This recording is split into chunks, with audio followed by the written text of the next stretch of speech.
Good morning, ladies and gentlemen. Welcome back to another episode here on European Confessions. The following story that you're going to be listening to, it comes from a translation of a message that I received. The translation of that message, it reads like this.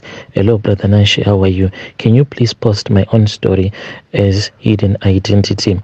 I want to respond to that other confession that you posted about that family that was saying that they had their relative killed in South Africa. I want to tell them that if they do not tell the family members of that man who killed their relative, they are all going to die. I am a witch, my brother, and my grandmother, who was my mother's mother, was the one who made me to become a witch. So I want to tell the rest of your listeners, they need to listen to me and to listen very carefully. It does not even matter, even if you go and if you do a go back to sender, if that person dies, then his or her spirit will come after you and it won't find rest. And even if you stab someone to death, still that person will come, the spirit of that person will come to you. As long as you have killed someone, it does not matter if you have killed them using witchcraft or if you have shot them or stabbed them, but the spirit will come after you and it will keep on coming after your bloodline until your relatives will go and speak with the relatives of that person that you have killed. So us as witches, this is what we do after we would have killed someone. I do not want to dwell a lot on how my grandmother made me to become a witch, but I was raised by my grandmother. As for my mother, she was someone who was more like a prostitute. She would go around sleeping with men, getting married. She got married so many times, and I grew up without a mother. My grandmother was like my mother. And what my grandmother used to do to her daughters was this: whenever my mom would return back to our village from the city where she was prostituting herself, my grandmother will prepare some charms for her without her knowing that this was what was happening. So my grandmother will go into the forest and she will walk around looking for a dead animal, the one that will be going bad, like a dog or a donkey. If she would find one, then I don't know how she used to trap the flies. Like when an animal has died, there will always be flies there.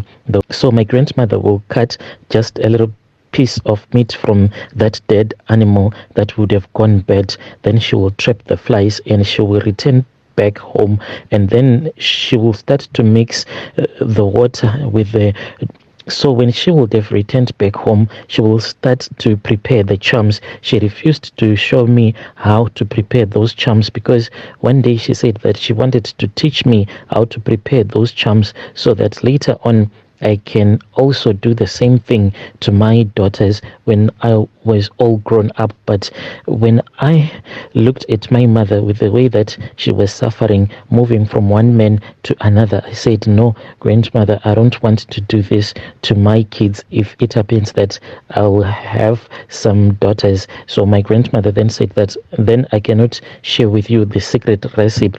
But what she used to do is that she will soak that meat, including the flies, with some of the secret charms. Then when my mom will be at home, then she will give my mother the water to bath.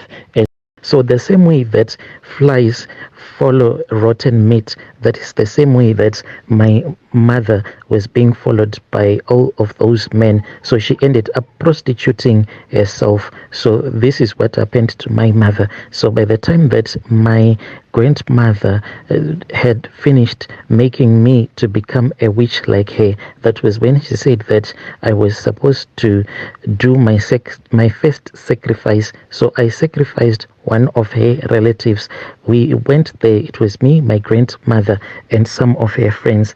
When we arrived there, I was then given a knife and I was told to stab a relative, and I then started to cut a relative when he was fast asleep, as if I was slaughtering a chicken, and then we left. This was after my grandmother had given this man some food to eat, so he was dreaming as if he was eating some nice food, but he was actually being given some charms that were going to kill him.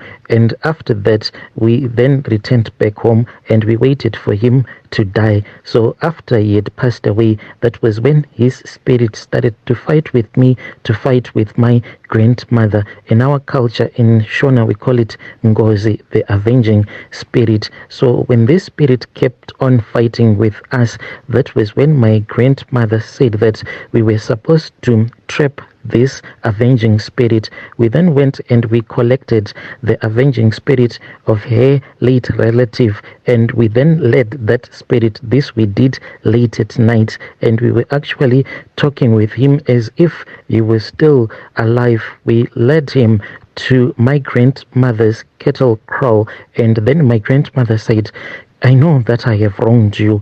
I know that we murdered you, but please allow us to appease you. We know that we wronged you. That is why I have led you to my cattle kraal. As you can see, I have some few cows in there. I want you to go in there so that you can select 2, and I am going to allow you to kill those 2 cows that you would have selected, and you can drink their blood.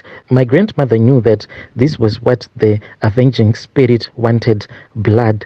The same way that we had spilled its own blood, it also wanted to spill our blood. So my grandmother offered this avenging spirit 2 cows. The avenging spirit did not know that this was just a trap that had been set for it. It then entered into the cattle kraal, and when it was there, my grandmother and all of her friends who were also witches, they were holding some wooden stakes, but they were hiding them. And when that spirit entered into that cattle kraal, when it was busy selecting the cows that it wanted to slaughter on that night, that was when my grandmother and her other witch friends, then they started hitting their wooden stakes straight into the ground. And when that avenging spirit realized that this was a trap, it tried to get out of that kraal, but this was more like a prison. It was unable to get out of that kraal, and that is how we trapped this avenging spirit. This spirit, it stayed in that kraal for a very long time. It ended up slaughtering 2 of her cows, and it drank the blood, but it was unable to get out of that spiritual prison. After we had trapped this avenging spirit, life just went on, and I then met my husband, and he impregnated me. I then went and I started staying at my husband's place, staying with his parents. So as for my husband, he is the last born in the family that he was born into. So him being the last born, according to our Shona culture, the last born is not allowed to leave the homestead. So my husband and I, we were the ones who were left to take care of his parents' homestead.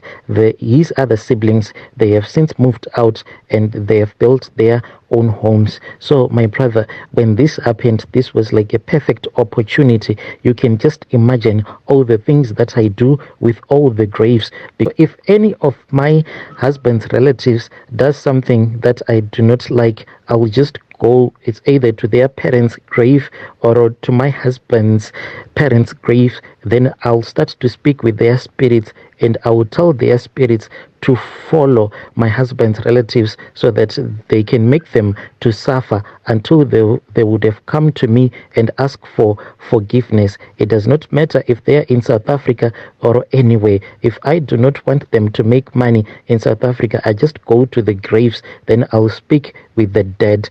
And if it happens that I wake up the spirit of the dead so that they can come and fight against you, you can just imagine what will happen to you, the bad luck that you will start to face, the sickness that will enter into your home. Your dear listeners, right there was a message that was sent to me by our dear sister right there, who is saying that she is a witch, and she said that I hope that by you sharing my confession, people out there, they're going to learn that no matter how angry you will get, you should never think of murdering someone, because the spirit of that person will keep on haunting you and also coming after your family, thereby creating generational curses. She said that a human being is not like a chicken that you can just kill and forget about it. Strange things do happen in this world. Yo,